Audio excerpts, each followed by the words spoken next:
Ganito lang guys, tanggalin yung UPO kasi plastic lang to eh. Initin nyo lang ganyan.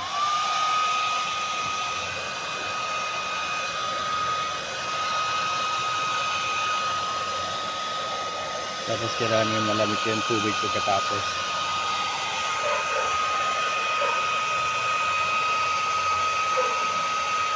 Ilawan mo yun doon, mawala na. So guys, nalupit yan, mawala na.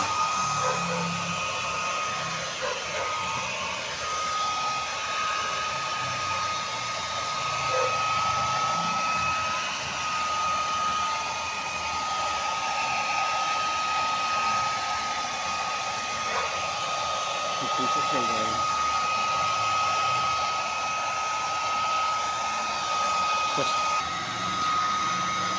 Ayan tubig.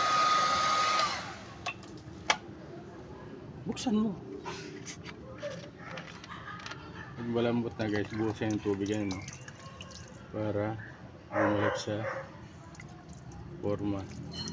Parang PVC lang yan. Hindi ba?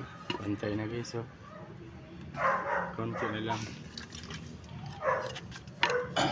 Dito nga. Wala na guys. Pantay na kanina naka tikwas to eh.